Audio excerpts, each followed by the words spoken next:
Olá, estudantes.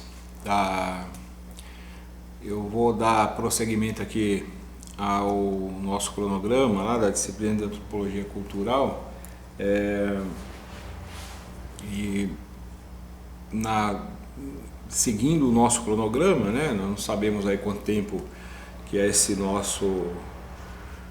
o impedimento aí do nosso contato direto vai durar, enfim, né, mas a minha opção vai ser essa, né, de tentar, eu escolhi essa opção de gravar a aula e colocar no YouTube, porque eu trabalho com educação à distância já há alguns anos e eu tenho um pouco de receio dessas transmissões ao vivo, né?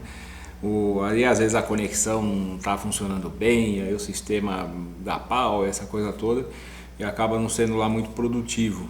Então nós vamos tentar dessa maneira, nessa primeira semana, de repente ali, se persistir na semana que vem, a gente pode tentar ali pelo outro sistema, né? Enfim, eu conversei com a coordenadora geral lá da Exanc, né? Com a Amália, e ela me permitiu, ela disse que era possível fazer desse jeito também. Então eu acredito que seja uma opção melhor, né? Já que também, né, a transmissão ao vivo, além desses riscos da conexão, enfim, ela não vai nos permitir também trocar ideias ali ao vivo, né? Quer dizer, eu não consigo ouvir vocês, não vou conseguir responder questões ali imediatamente. Então não muda muito, né? A gente gravar a aula antes ou fazê-la ao vivo ali depois, né? Então vamos adotar esse caminho aqui.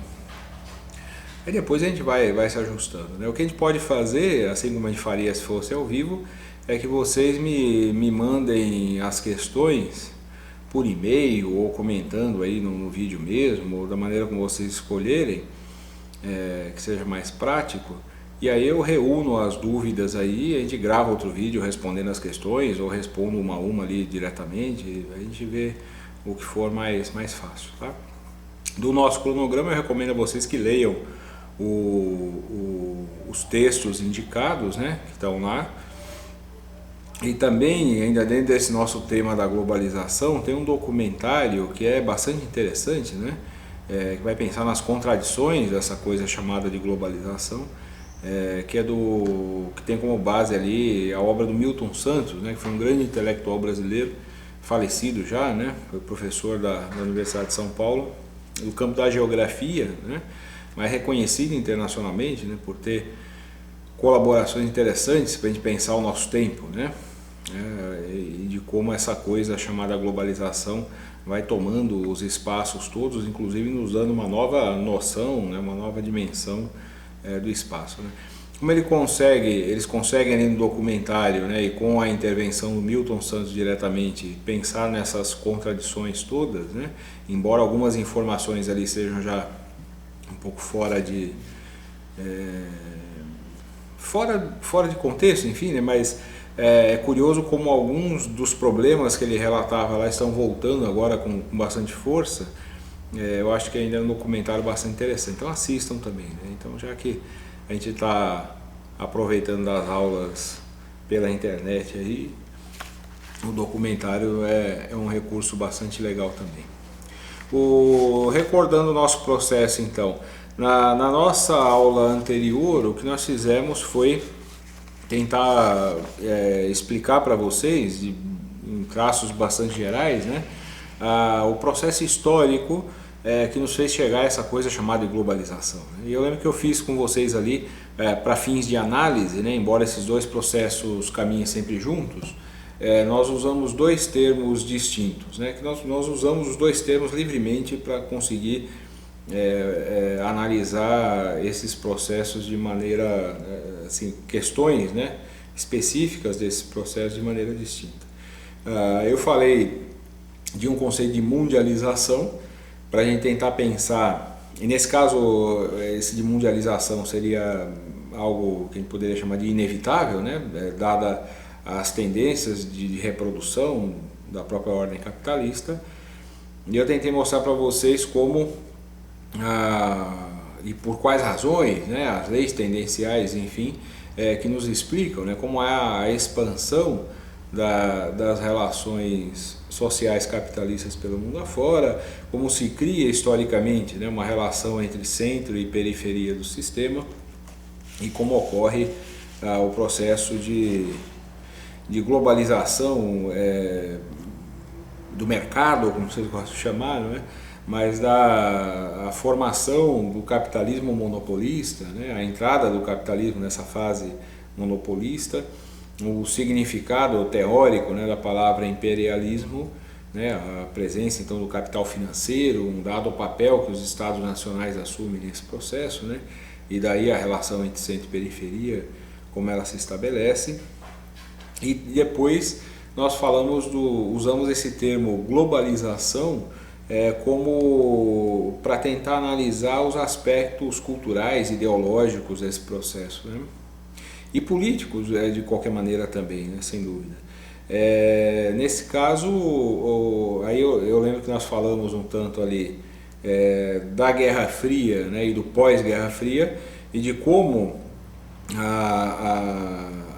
a derrota de algumas das chamadas experiências, as tentativas de transição socialista, né, notadamente ali o caso da União Soviética, enfim, mas como a partir da queda do Muro de Berlim em 89 e com o desaparecimento, né, desses regimes que buscavam de alguma maneira ali a transição para outra forma de organização da vida social, como o desaparecimento desses regimes faz com que apareça uma dada visão festiva, né, de que teria havido um vencedor de uma disputa histórica, né, então há um vencido e um vencedor nesse processo, e que teria vencido, portanto, essa nossa forma da sociabilidade burguesa. Então, né?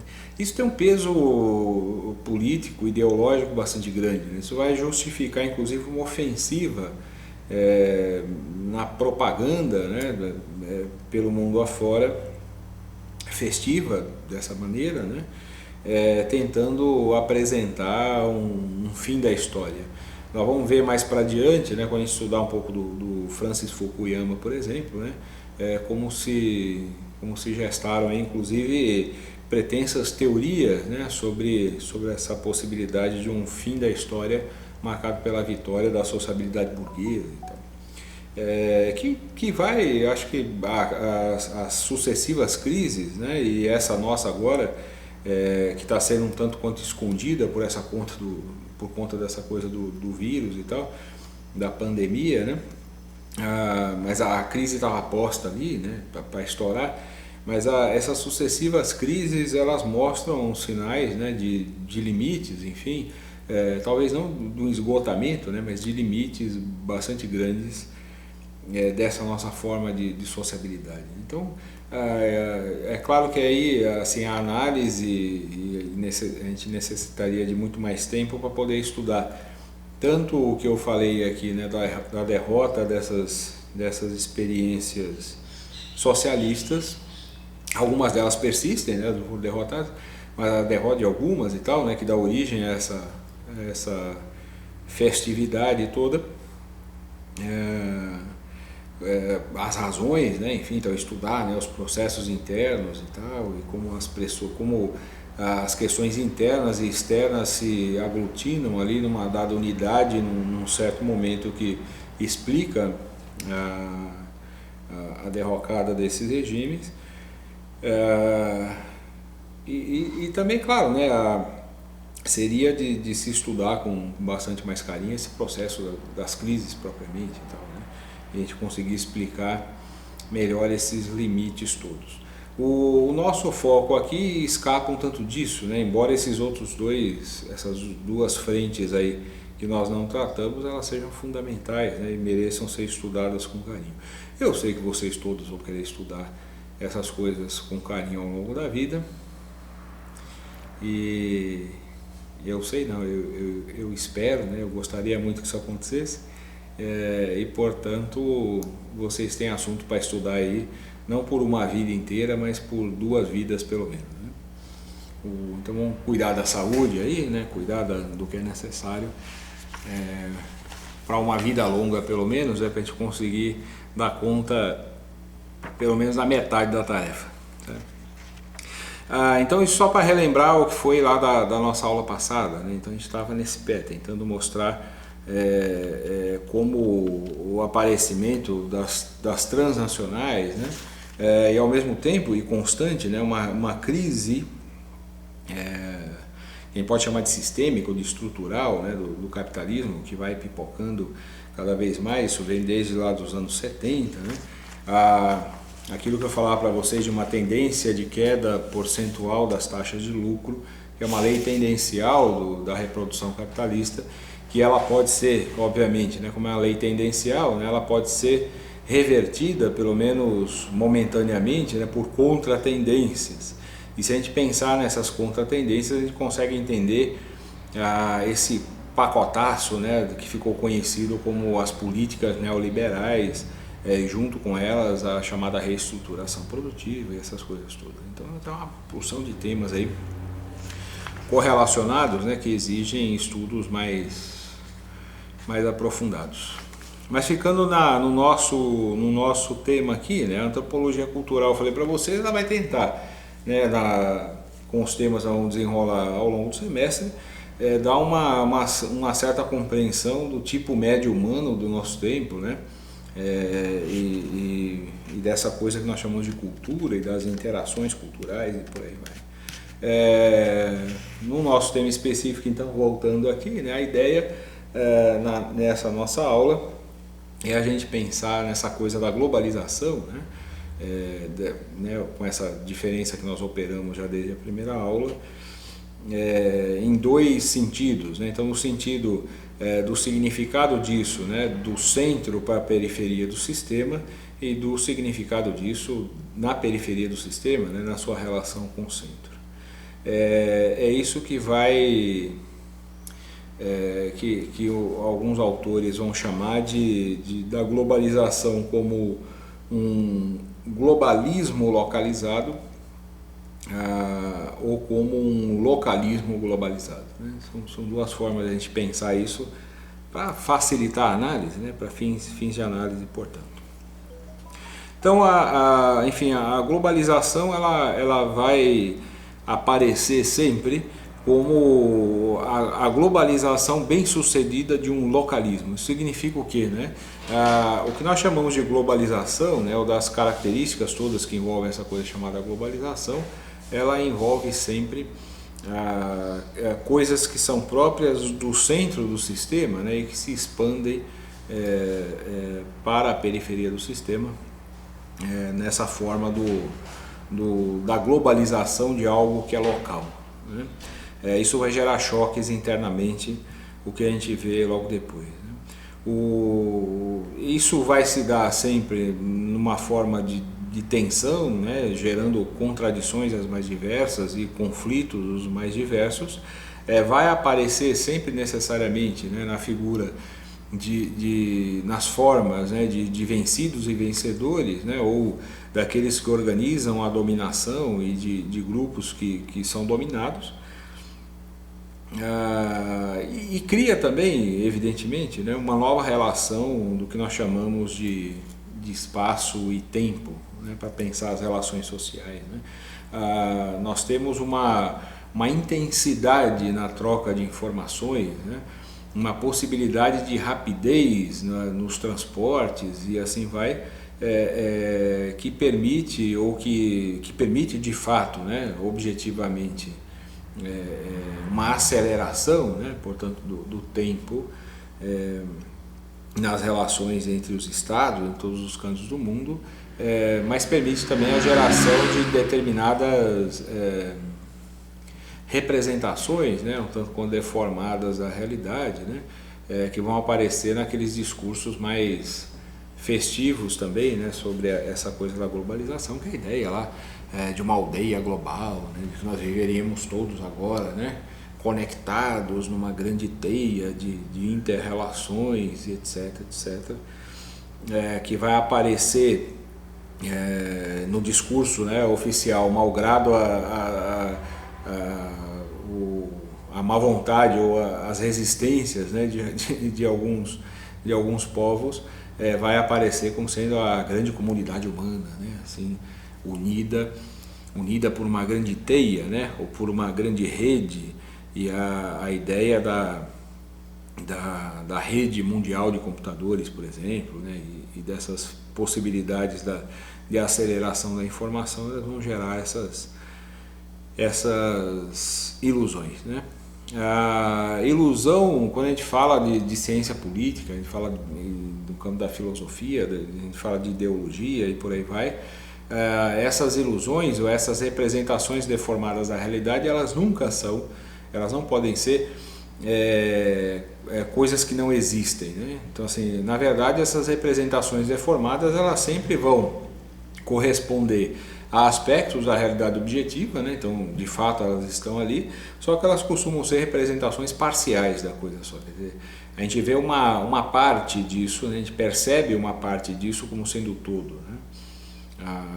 A aparência das relações, portanto, né? A maneira como essas relações aparecem para nós imediatamente, elas vão aparecer como conjunto dessas relações. Tomando a parte como sendo todo, evidentemente a gente perde a capacidade de análise, né, do conjunto dos problemas, enfim, das tensões que estão envolvidas aí, das contradições particularmente, né, estão envolvidas aí. Então vamos pensar essa coisa de uma globalização pensada de cima para baixo, de baixo para cima, né?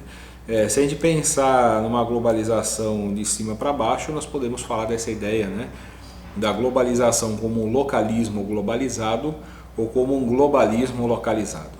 Como um localismo globalizado, nós vamos falar sempre de algo que vem do centro do sistema, né? Do centro em direção à periferia do sistema. Então é algo próprio ali do centro do sistema capitalista. Por centro nós chamamos o quê? Nesses países, os países mais ricos, enfim, mais industrializados, né? Chamados mais desenvolvidos, né? Então, mas sem deixar de lembrar, né, que há o centro e a periferia se retroalimentam, né? Nós temos para que lá seja centro são necessárias as condições da periferia aqui e assim sucessivamente, né? Daí que eu já falei para vocês, sempre quando a gente pega uma formação social capitalista do centro do sistema e compara com uma da periferia do sistema, nós estamos fazendo uma análise sempre parcial e perigosa, né? Porque não se trata de pegar ali, né, na história de uma dada formação social algum procedimento, né, administrativo ou técnico que tenha feito com que eles fossem desenvolvidos e nós não, né? E mesmo isso, essa visão de centro e periferia, pensando o capitalismo como um sistema mundial, deixa de lado, né, porque não contribui, nos leva a informações equivocadas, né, deixa de lado aquela outra formulação que é bastante comum, né, da ideia de que existem países desenvolvidos e outros em desenvolvimento, né, como se necessariamente o caminho final, né, ou um ponto final aí dos países todos fossem a mesma condição ali desses já são desenvolvidos. Como eu falei para vocês já na aula passada, né, desde as décadas finais do século XIX, essa perspectiva, né, a criação dessa ideia do desenvolvido e do subdesenvolvido ou em desenvolvimento, serviu sempre para justificar a ação, né, e a dominação dos países do centro do sistema sobre os da periferia como se fosse uma missão civilizatória, né? Assim, como se o contato que os países da periferia do sistema têm com o centro do sistema significasse para eles, né, a pular algumas etapas, né, ou acelerar algumas etapas, visto que eles representariam o caminho a ser seguido, né, o ponto a ser atingido. Infelizmente as coisas não funcionam assim, né? Infelizmente mesmo, seria mais fácil se fosse assim, né? Ou nós sabemos aonde vamos, então a gente resolve assim e pronto, né? Infelizmente as coisas não funcionam dessa maneira tão simples assim. Então nos resta tentar analisar, no nosso caso aqui, essa ideia do localismo globalizado. Isso significa o que então, né? O que seria local e que é globalizado? Que tipo de características locais que se globalizam, né? Quer dizer, que se expandem pelo mundo afora? O modo de produção capitalista, com suas características todas, evidentemente, né? As transnacionais, né? Essas grandes corporações, e sem esquecer a tendência sempre à formação, né? A aglutinação de capitais, as transnacionais, que são presença marcante também nos territórios das periferias dos sistemas, o mercado mundial, né? Portanto, a mundialização do mercado e dessa coisa que aparece, né, como uma necessidade ou como um elemento fundamental do processo produtivo capitalista que se mundializa, né? Lembra que eu falava para vocês, né, que há três tendências sempre que forçam, né, a reprodução capitalista para além das fronteiras nacionais, né? A busca de novos mercados consumidores, a busca de novas fontes de matérias-primas e espaços para exportação de capital. Então isso é constante, né? Então é a partir dali do centro-sistema, né, onde a coisa surge, que isso vai se expandindo pelo mundo afora. Mas há outras questões, né? Questões são próprias da cultura, naquele sentido amplo que nós já definimos lá no início do semestre, e que estão presentes também nesse processo, né? Por exemplo, a língua, né? O idioma e tal. Então vai aparecer para o mundo afora, né? Um idioma que parece ser universal. Isso nunca foi posto em discussão, né? A nossa espécie nunca escolheu pelo mundo afora qual idioma nós deveríamos escolher, né?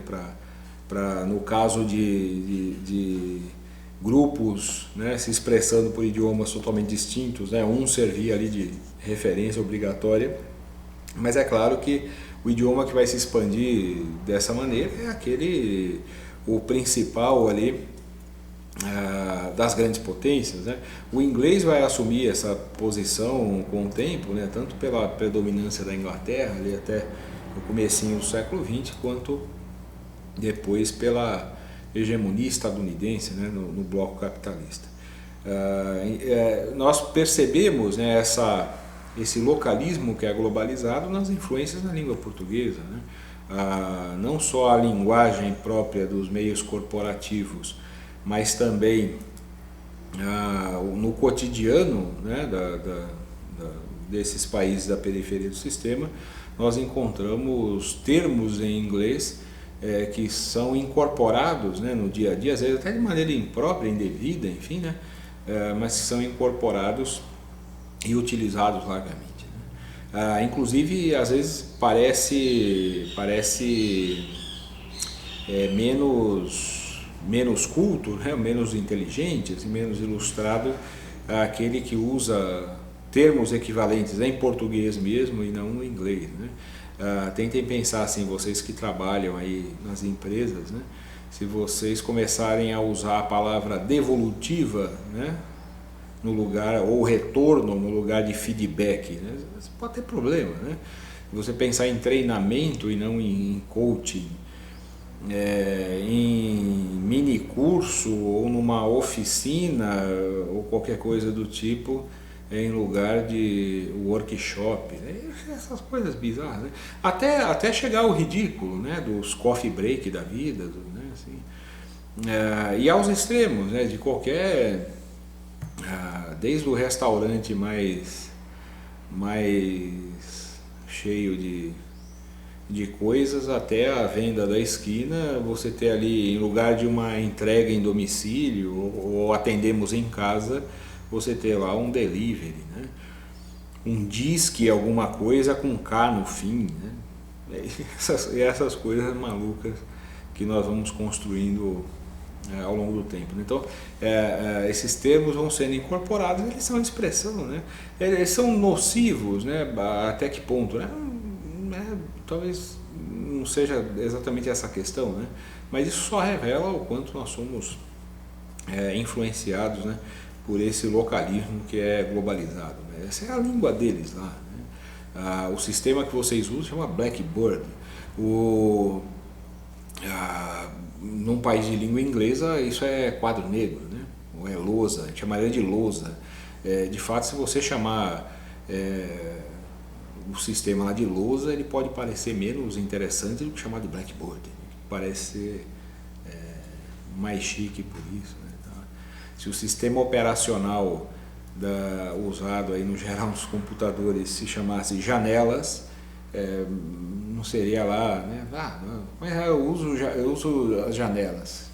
Fica meio chato assim, né? Vai chamar Windows, né? Windows fica mais bonito, né? Chamar e-mail em lugar de correio eletrônico ou qualquer coisa assim, e por aí vai, né? Mas é claro que não vamos, né, entrar numa aqui de Policarpo Quaresma, né? A questão não tem nenhum nacionalismo nessa questão, né? É só para tentar mostrar como essas coisas interferem, esse localismo, né? Quer dizer, algo que é local, de um dado espaço ali do centro do sistema, acaba acaba interferindo na nossa vida cotidiana aqui, né? Por isso que é um localismo que é globalizado. A arte, ou que a gente poderia chamar de arte, incluindo aí a chamada indústria cultural, né? Inclusive essa forma de pensar o que nós chamamos de arte é um localismo globalizado, né? A produção artística, né? Como se fosse a produção de mercadoria mesmo, né? Algo que é feito para ser vendido, essa coisa toda em série, que gera um público específico, e essa coisa toda acaba dominando esse espaço, né? Mas se a gente pensar também nesse universo das artes, né? E aí de novo, né, o idioma interfere nisso, a estética do modo geral, né?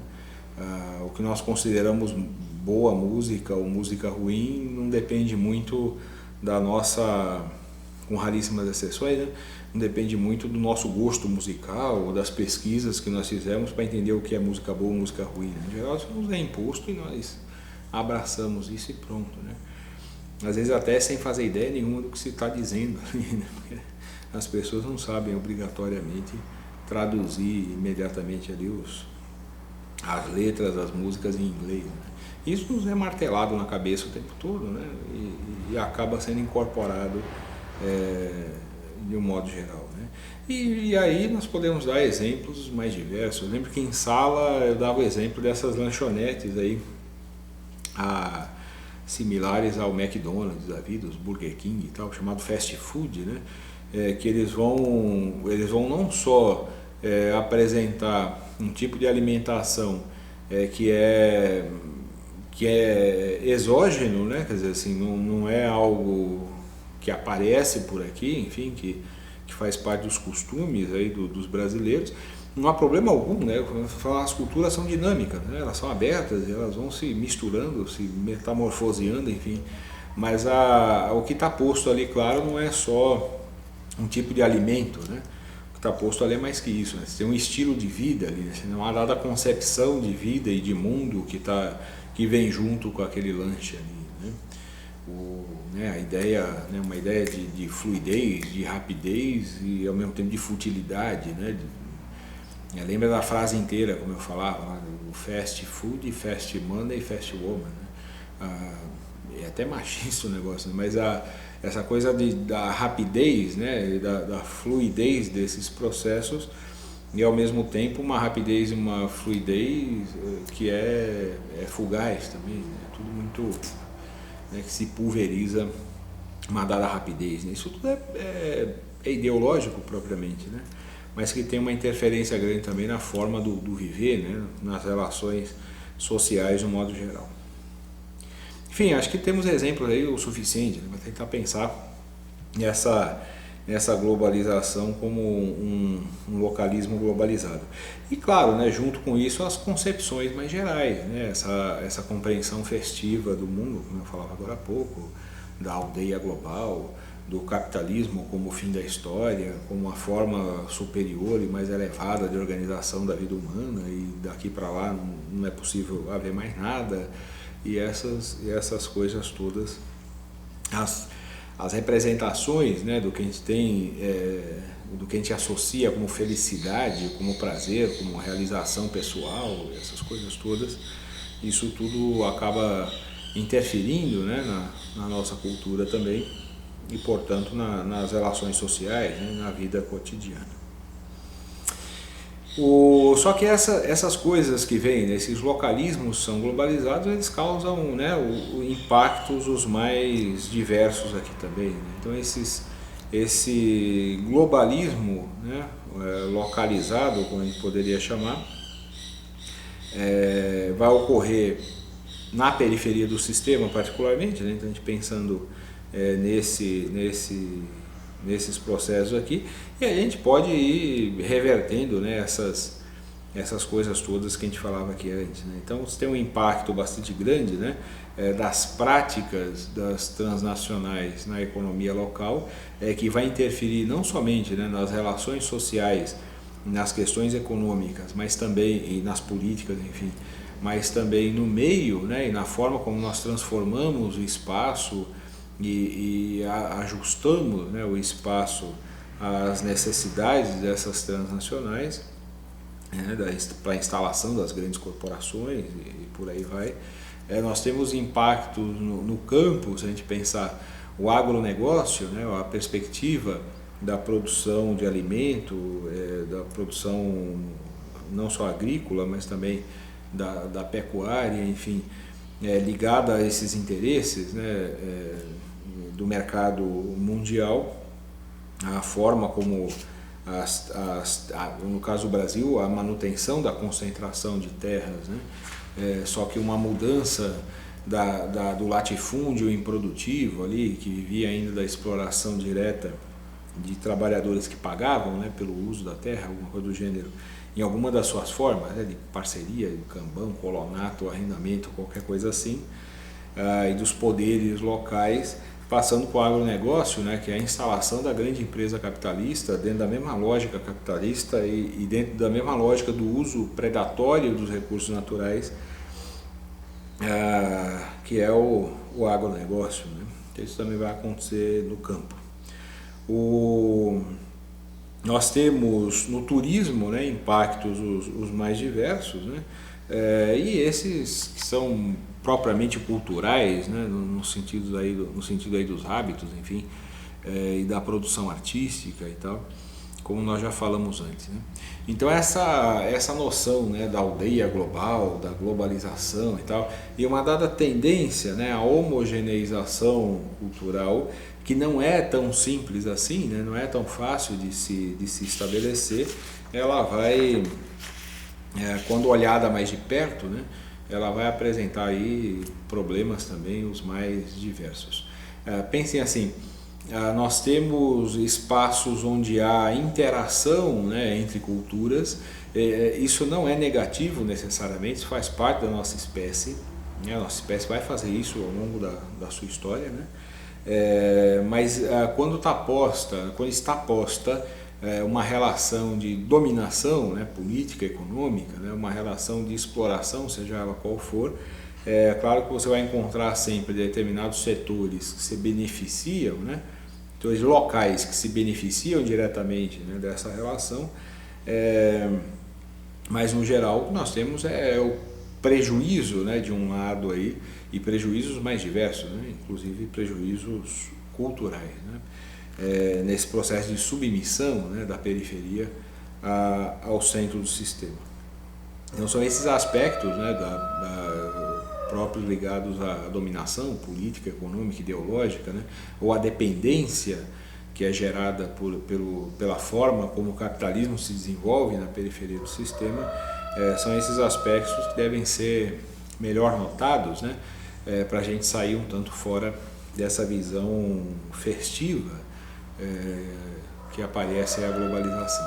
Essa interação entre culturas, né, mas a imposição de uma dada cultura como sendo superior, ela vai provocar impactos mais diversos nessas representações, como eu falava agora há pouco, inclusive na formação do tipo humano médio, né, do nosso tempo.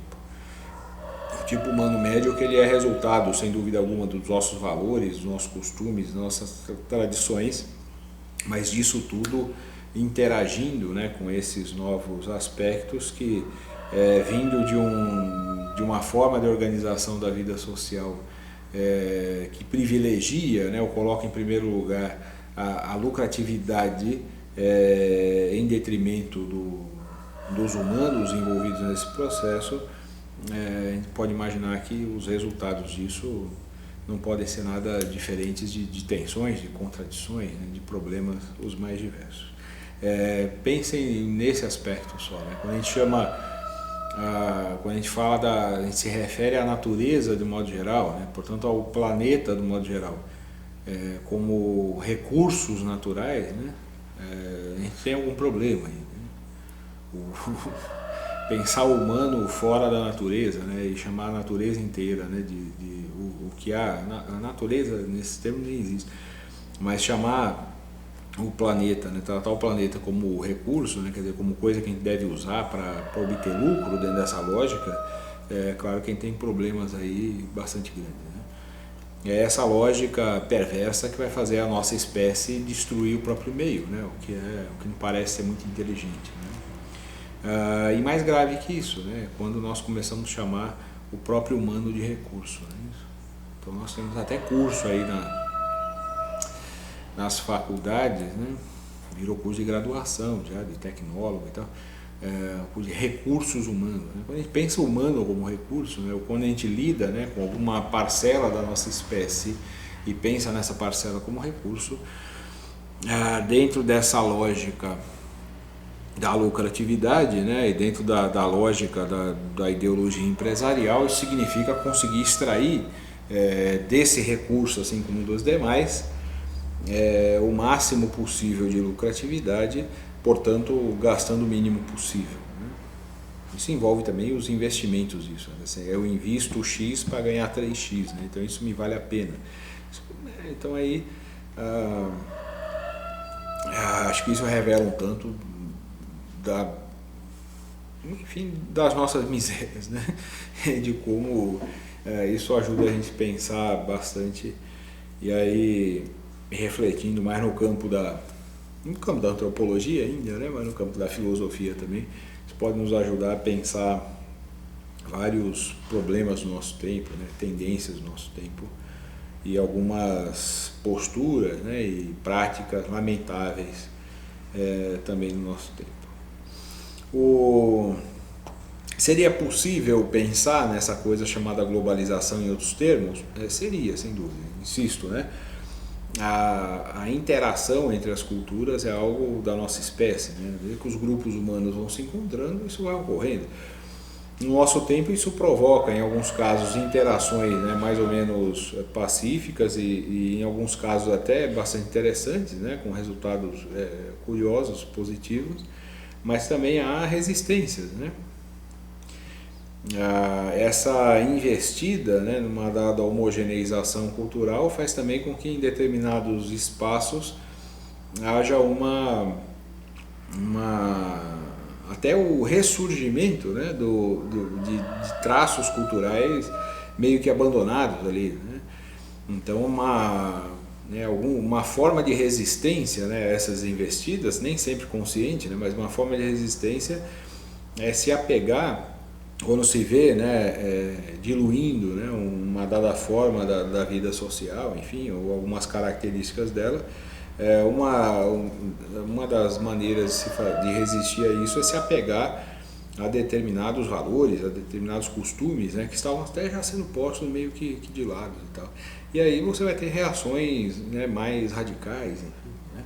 Dá para entender tanto o fundamentalismo de uma forma geral, né? Tanto o fundamentalismo, né? E esse termo começou a ser usado dessa maneira para falar de cristãos dentro dos Estados Unidos no começo do século XX, que organizaram um movimento ultraconservador, né?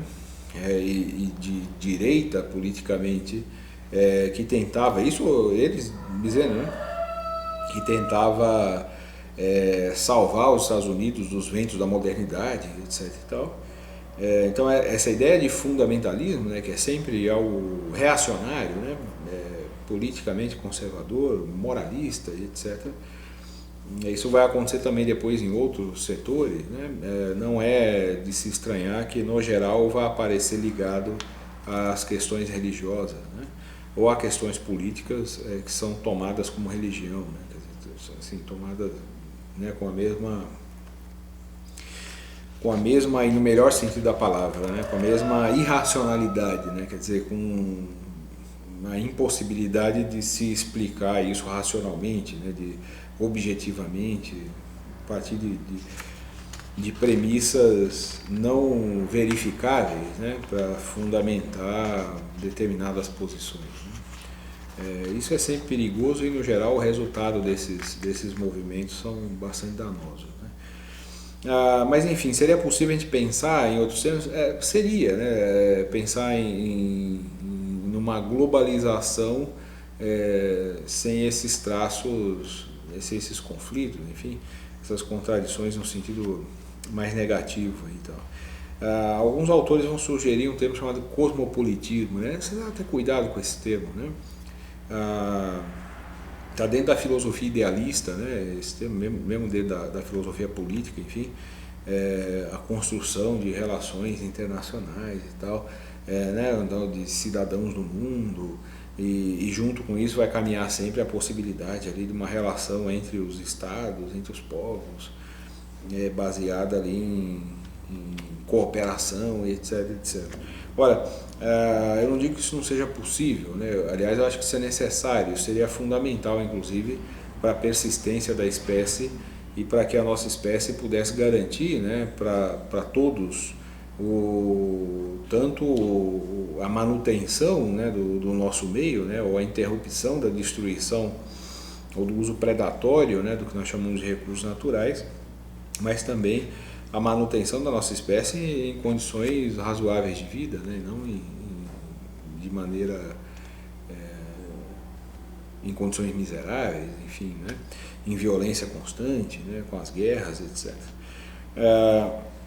Seria possível a gente fazer isso, mas é claro que a análise ela não tem que partir da como é que a gente cria, né, esse quadro geral de relações, né, entre os humanos, né, para formar de fato uma aldeia global de cooperação, não sei o quê.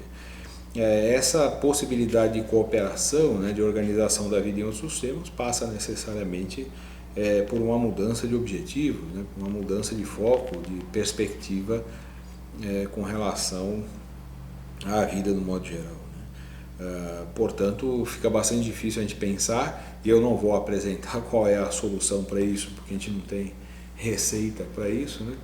Mas somente seria possível, evidentemente, superando as amarras, né, de relações sociais que estão voltadas necessariamente para a acumulação irracional de riquezas, né, ou para essa coisa chamada de lucro, né, e todas as consequências que essa ideia de lucratividade e a centralidade do indivíduo, né, o individualismo, o egocentrismo extremo, acabam gerando.